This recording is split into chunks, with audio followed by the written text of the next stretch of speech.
எங்கே ராம்வ பார்த்தீங்களா? அவன ஆள காணோம். யாராவது இருக்கீங்களா? ஆமாம்மா. அந்த பிரச்சனைய பத்தி தான் நாங்க பேசிட்டு இருக்கோம்.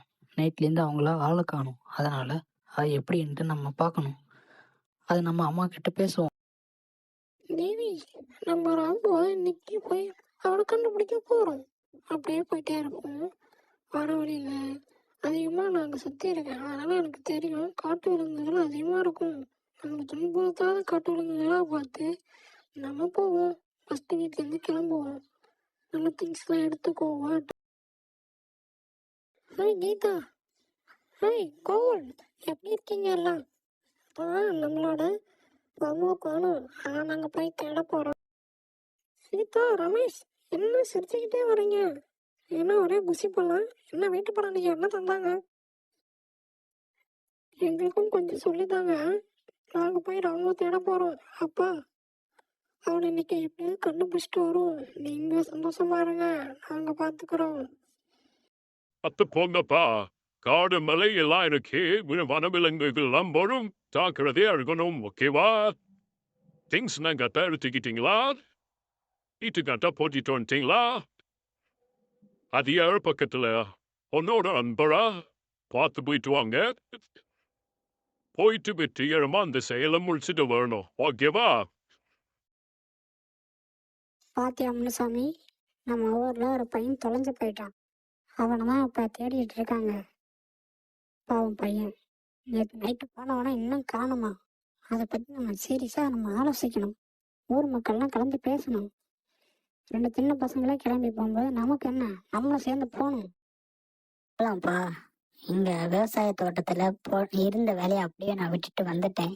அதை போய் நான் முடிச்சுட்டு தான் வரணும். அன்ன வரைக்கும் வெயிட் பண்ணு. நான் போயிட்டு அந்த வேலையை முடிச்சுட்டு என்னன்னு பார்த்துட்டு வீட்டில் இருக்கிறவங்கள்ட்டையும் நான் சொல்லிட்டு வந்துடுறேன். அன்ன வரைக்கும் கொஞ்சம் பொறுமையாக இருப்பா. அதே மாதிரி அவங்க அம்மா அப்பாட்ட விசாரிச்சிங்களா? வேற ஏதாவது பையனுக்கு பிரச்சனை, வேற ஏதாவது? தேவி, அழகான மான் நிற்குது. நான் எப்போதும் காட்டுக்கு வரும்போது இந்த மானை பார்ப்பேன். அதனால தான் என்னை பார்த்தோன்னே நின்று பார்த்துட்ருக்கு. எவ்வளோ அழகாக இருக்கு பார்த்தியா? கொம்பு எப்படி கிளைய போல இருக்கிறது. இப்படிப்பட்ட அருமையான காட்சிகள் இந்த மாதிரி காடுகளில் தான் பார்க்க முடியும். வேறெங்கும் இது மாதிரி பார்க்க முடியாது.